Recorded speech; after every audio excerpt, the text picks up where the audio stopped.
বাংলাদেশে আপনার দেখা গেলো কাজ আছে, চাকরি আছে, আপনার ওখানে হয়তো আপনার ওখানে ইনভেস্টমেন্ট আছে, ইনকাম আছে। তো আপনি যদি স্টুডেন্ট ভিসায় থাকেন সেক্ষেত্রে কিন্তু আপনার বাংলাদেশের ইনকাম থাকলে সেটা আপনি রিপোর্ট করতে হবে না। যেটুকু অন ক্যাম্পাস শুধুমাত্র কাজ করতে পারে সেটুকুর জন্য তো সময়ও খুব অল্প দেওয়া থাকে, নির্ধারিত অল্প একটা সময়, সেটার মধ্যে যে ইনকাম হয় সেটা দিয়ে কি ট্যাক্স করা বাধ্যতামূলক? স্টক মার্কেটে ইনভেস্ট করলে আপনার যদি ইনভেস্টমেন্ট ইনকাম থাকে ইউএসএতে এবং আপনার ওই ইনকামগুলো যদি ইউএসএতে রিপোর্ট হয়, হ্যাঁ, সেক্ষেত্রে কিন্তু আপনার ট্যাক্স ফাইল করতে হবে। আপনি স্টুডেন্ট ভিসায়, আপনি যখন ইউএসএ ইন্ডিয়ার স্টুডেন্ট হন অথবা আমরা বাঙালি স্টুডেন্ট হন, সেক্ষেত্রে আপনার ওই যে ট্রিটি যদি $8,000 আপনি এক্সক্লুডেবল, আপনি ট্যাক্স দিতে হচ্ছে না, তারপরে যে ইনকামটা করবেন সেটার উপরে আপনি ট্যাক্স দিতে হবে। আমেরিকায় অনেক নন রেসিডেন্টসরা আসেন, থাকেন, যেটা আমি উদাহরণ হিসেবে বললাম যে আমাদের ইউএন মিশনে কাজ করতে আসেন, ইউনিসেফে আসেন, বিভিন্ন এনজিওতে কাজ করেন, কিংবা আমাদের কনসুলেট অফিসে যারা আসেন, তাদের স্পাউসরা, বিশেষ করে তাদের স্পাউসরা অনেক সময় তারা ট্যাক্স ফাইল করতে চায়। তারা কি রেসিডেন্ট হিসেবে ট্যাক্স ফাইল করবে না নন রেসিডেন্ট হিসেবে ট্যাক্স ফাইল করবে? যদি নন রেসিডেন্ট হিসেবে করতে হয়, ভুলক্রমে কেউ যদি রেসিডেন্ট হিসেবে করে থাকে, তার কি কনসিকুয়েন্স হতে পারে? একই সাথে এই একই ক্যাটাগরিতে H1B বা স্টুডেন্ট, ইন্টারন্যাশনাল স্টুডেন্ট যারা আসে, তাদের ভিসার ক্ষেত্রে এই একই বিষয়টা, তারাও তো নন রেসিডেন্ট হিসেবেই ট্যাক্স ফাইল করবে। এই ফাইল করার ক্ষেত্রে তাদের করণীয়টা কী আছে, কিভাবে তারা ফাইল করবেন এবং ফাইল করার কারণে তারা কি সুবিধা পেতে পারে, না করলে কি অসুবিধা হতে পারে, এই বিষয়গুলো একজন ট্যাক্স প্রফেশনাল হিসেবে, অ্যাকাউন্ট্যান্ট হিসেবে আপনার কাছে বিস্তারিত আমরা জানতে চাই, জনাব মোহাম্মদ চিশতি। অনেক ধন্যবাদ রানা ভাই। হ্যাঁ, নন রেসিডেন্ট এবং রেসিডেন্ট ট্যাক্স রিটার্ন রাইট। তো প্রথমত একটা জিনিস ক্লিয়ার করি যে অনেক হয়তো আপনি ইউএসের রেসিডেন্ট বলতে আমরা বোঝাই যে আপনি গ্রিন কার্ড অথবা ইউএস সিটিজেন কিনা, রাইট? কিন্তু ট্যাক্স পারপাসে কিন্তু আপনি ইউএস সিটিজেন না হয়েও আপনি কিন্তু রেসিডেন্ট হইতে পারেন। ট্যাক্স পারপাসে শুধু আপনি রেসিডেন্ট, আপনি ইমিগ্রেশন পারপাসে রেসিডেন্ট না।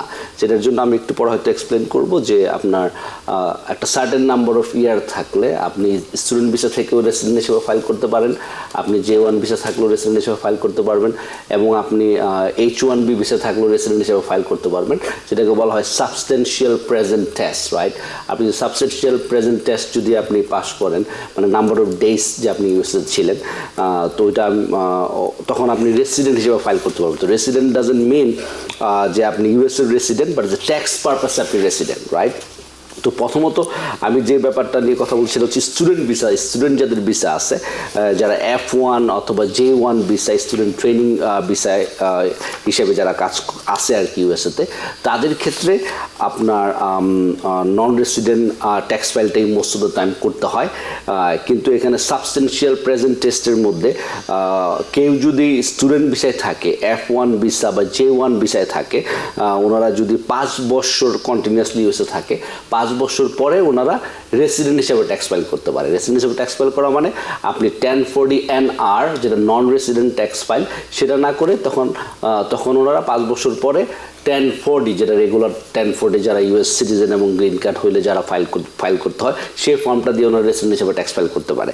এবং J1 স্কলার যদি হও, কেউ যদি ট্রেনিং টিচার হিসেবে আসে বা এডুকেশনাল ট্রেনিংয়ের জন্য আসে, তাদের ক্ষেত্রে যদি 2 ইয়ার্স যদি আউট অফ লাস্ট 6 ইয়ারের মধ্যে ওনারা যদি 2 ইয়ার্স আমেরিকাতে থাকে, তখন ওনারা কিন্তু এজ এ ট্যাক্স ফাইল করার ক্ষেত্রে তাদের স্ট্যাটাসটা হবে রেসিডেন্ট, নট নন রেসিডেন্ট। তো নন রেসিডেন্ট ট্যাক্স ফাইলের ক্ষেত্রে কিছু রিকোয়ারমেন্ট আছে, এবং ওখানে নন রেসিডেন্ট মানে আপনি ইউএস সিটিজেন হিসেবে যে বেনিফিটগুলো পাচ্ছেন, ক্রেডিট এবং বিভিন্ন ধরনের, ওগুলো কিন্তু আপনি নন রেসিডেন্ট হিসেবে পান না। এই জন্য রেসিডেন্ট ফাইল করলে অনেক বেনিফিট পাওয়া যায়। কিন্তু আমরা রিসেন্টলি এবং এই বছর ট্যাক্স সিজনে আমরা মানে অনেকগুলো সিচুয়েশন ফেস করছি যেখানে স্টুডেন্ট সে আসছে, সে ট্যাক্স ফাইল করতে গেছে কোথাও, সে কাজ করছে, তার ইউএস রেসিডেন্ট হিসেবে ট্যাক্স ফাইল করে দিছে এবং তার জন্য আনইনকাম ট্যাক্স ক্রেডিট ক্লেম করে দিছে। তো এবং অনেকে কিন্তু হেলথ বেনিফিটও নিচ্ছে বা ইন্স্যুরেন্স নিচ্ছে। তো এগুলো থেকে একটু বিরত থাকতে হবে, কারণ ইন ফিউচারে যখন আপনি নেক্সট ভিসা ক্যাটাগরির জন্য যাবেন, তখন যদি দেখে যে আপনি রেসিডেন্ট হিসেবে ট্যাক্স ফাইল করছেন এবং আপনার সাবস্টেনশিয়াল প্রেজেন্ট টেস্ট যেটা আছে সেটার মধ্যে আপনি পড়েন না এবং আপনি নন রেসিডেন্ট ট্যাক্স ফাইল করার কথা ছিল, তখন কিন্তু এটা আপনার জন্য সমস্যার কারণ হইতে পারে। এবং আমরা লাস্ট ইয়ার আমার স্পেসিফিক্যালি মনে আছে, আমরা এরকম এক ক্লায়েন্টের প্রিভিয়াস ইয়ারের ট্যাক্স ফাইলগুলো আমরা অ্যামেন্ড করতে হয়েছিল তার ভিসা ইন্টারভিউর আগে, কারণ তার লয়ার বলছে যে you did the wrong tax file, কারণ আপনি যে নন রেসিডেন্ট, আপনি রেসিডেন্ট রেসিডেন্ট হিসেবে ট্যাক্স ফাইল করছেন। তো যেটা হয় যে হয়তো আপনি যখন ওয়াক ইন করছেন কারো অফিসে, আপনি পার্ট টাইম জব করতেছেন, আপনার কিছু ইনকাম আছে, তো তারা হয়তো আপনার খুব কোশ্চেন করে না, তো আপনি যেও বলেন নাই যে আপনি নন রেসিডেন্ট, আপনি স্টুডেন্ট ভিসা বা ভিসা টাইপটা এক্সপ্লেন করেন। তা কোনো অফিসে আপনি ওয়াক ইন করছেন, একটা W2 নিয়ে আপনার আইডি দিচ্ছেন, সোশ্যাল সিকিউরিটি নাম্বার দিচ্ছেন, তারা জাস্ট ফাইল করে দিয়েছে যে regular US resident tax file.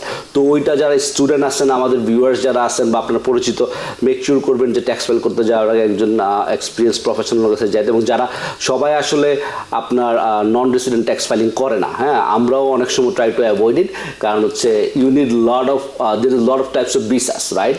তো you need research some specific category of ভিসার জন্য স্পেসিফিক রুলস আছে, এবং এক একটা স্পেসিফিক কান্ট্রির জন্য, প্রতিটা কান্ট্রির জন্য ইউএস গভর্নমেন্টের সাথে ডিফারেন্ট ট্রিটি আছে। তো ট্রিটি হিসাবে যদি আমি বলি যে ইউএস গভর্নমেন্টের সাথে দেখা গেলো একটা সময় চাইনিজ স্টুডেন্টদের জন্য একটা ট্রিটি ছিল। তার মানে চাইনিজ কোনো স্টুডেন্ট যদি আমেরিকা আসে, সে যদি আমেরিকাতে স্টুডেন্ট থাকা অবস্থায় জব করে, তার জন্য $5,000 পর্যন্ত ট্যাক্স ফ্রি ইনকাম ছিল।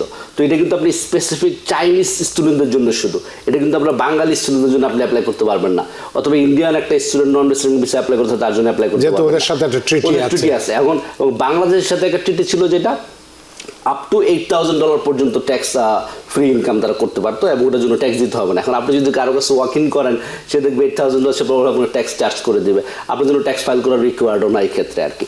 তো ট্রিটিগুলো is very complicated at some point, এবং শুধু স্টুডেন্ট ভিসার ক্ষেত্রে, F1 ভিসার ক্ষেত্রে আপনি ট্রিটিটা দেখতেছেন, আবার ডিফারেন্ট ভিসার জন্য different type of treaty, different type of rules থাকতে পারে। তো স্টুডেন্ট ভিসার ক্ষেত্রে যেটা হয় যে যারা স্টুডেন্ট হিসেবে আসেন, প্রথমত আপনার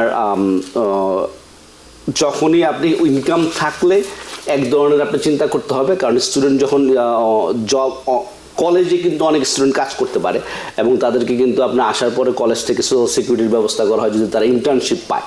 তো ইন্টার্নশিপ পাওয়ার পরে যদি কলেজে জব করে, তার ইনকাম থাকে, তো ইনকাম থাকলে তারটা একভাবে ট্যাক্স ফাইলটা করতে হবে। আর ইনকাম না থাকলেও কিন্তু যারা স্টুডেন্ট, যারা J1 ভিসায় আসেন, F1 ভিসায় আসেন, তারা কিন্তু আপনার 8843 একটা ফর্ম আছে, সেই ফর্মটা ফাইল করতে হয়। সেটা একটা ইনফরমেশনাল ট্যাক্স রিটার্নের মতো, ওটার মধ্যে অ্যাকচুয়ালি ডিটেলস থাকবে যে স্টুডেন্টের কলেজের ডিটেলস, এবং সে তার কোন ডিপার্টমেন্ট পড়তেছে, এবং তার ওখানে অ্যাডভাইজার কে আছে, তো বিস্তারিত আপনার ডিটেলসটা আপনার ফর্মের মধ্যে দেওয়া থাকবে, ওখানে জাস্ট ইনফরমেশনাল ট্যাক্স রিটার্নের জন্য আর কি। তো স্টুডেন্টরা কি আসলে কাজ করতে পারে, নাকি যেটুকু অন ক্যাম্পাস শুধুমাত্র কাজ করতে পারে, সেটুকুর জন্য তো সময়ও খুব অল্প দেওয়া থাকে, নির্ধারিত অল্প একটা সময়, সেটার মধ্যে যে ইনকাম হয় সেটা দিয়ে কি ট্যাক্স করা বাধ্যতামূলক? It depends on actually different program. As I said, like non-resident tax filing gets a little bit complicated. ঠিক আছে, that's why আপনার যারা non-resident tax filing হ্যান্ডেল করে, শুধুমাত্র তাদের কাছে যাওয়াটা হচ্ছে বেটার অপশন, কারণ কলেজ ওয়াইজ ডিপেন্ড করবে, কোন স্টেটে সে আছে ওটা অনেক সময় ডিপেন্ড করে, কোন সাবজেক্টে পড়তেছে ওটার উপর ডিপেন্ড করে। এখন আপনি যদি হোটেল ম্যানেজমেন্টের স্টুডেন্ট হন, হোটেল ম্যানেজমেন্টের কারিকুলামের মধ্যে বিল্ড ইন করা থাকে যে আপনাকে 1 সেমিস্টার কাজ করতে হবে, বা 2 সেমিস্টার আপনি হোটেলে কাজ করতে হবে আপনি গ্র্যাজুয়েশন ডিগ্রি পাওয়ার আগে। এখন আপনি যদি কুলিনারি ইনস্টিটিউটে পড়াশোনা করেন নিউ ইয়র্কে, তাদের হয়তো একটা সেমিস্টার আপনাকে একটা হোটেলে কাজ করতে পাঠাইতে হবে, ওটা হচ্ছে অন জব ট্রেনিং না করলে আপনি ব্যাচেলর বা ডিগ্রিটাই পাচ্ছেন না। তো তাদের জন্য কিন্তু ম্যান্ডেটরি আপনার স্কুল আপনার জন্য অ্যাপ্লাই করবে সোশ্যাল সিকিউরিটি, এবং আপনি ওই কাজটা করতে হবে। এখন ওই কাজটা করার সময় যদি আপনি ইনকাম করেন, এখন আপনার ডিপেন্ড করতেছে আপনি কোন কান্ট্রি থেকে আসছেন।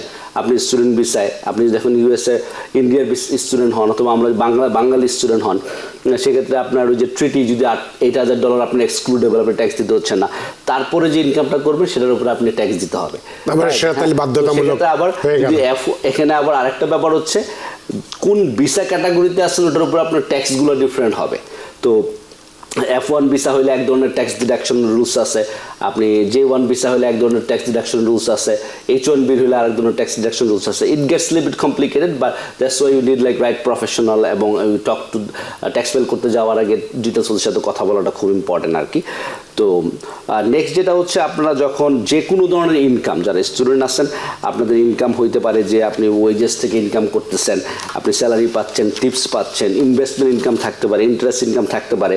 রিসেন্টলি আমরা অনেক স্টুডেন্ট দেখি যারা এখানে পড়াশোনা করতে আসছে, তারা কিন্তু স্টক মার্কেটে ইনভেস্ট করতেছে সোশ্যাল সিকিউরিটি পাওয়ার পরে। তো স্টক মার্কেটে ইনভেস্ট করলে আপনার যদি ইনভেস্টমেন্ট ইনকাম থাকে ইউএসএতে এবং আপনার ওই ইনকামগুলো যদি ইউএসএতে রিপোর্ট হয়, হ্যাঁ, সেক্ষেত্রে কিন্তু আপনার ট্যাক্স ফাইল করতে হবে ইউএসএতে। এখন স্টুডেন্টের যদি এরকম সিচুয়েশন হয় যে তার ইউএসএতে ইনকাম আছে, ইনকাম নাই, বাট তার ধরুন বাংলাদেশের স্টুডেন্টের এক্সাম্পল দিয়ে, এখন আমরা বাঙালি, আমাদের ভিউয়ার্সের মোস্ট বাঙালি, তো বাংলাদেশে আপনার দেখা গেলো কাজ আছে, চাকরি আছে, আপনার ওখানে হয়তো আপনার ওখানে ইনভেস্টমেন্ট আছে, ইনকাম আছে। তো আপনি যদি স্টুডেন্ট ভিসায় থাকেন সেক্ষেত্রে কিন্তু আপনার বাংলাদেশের ইনকাম থাকলে সেটা আপনি রিপোর্ট করতে হবে না।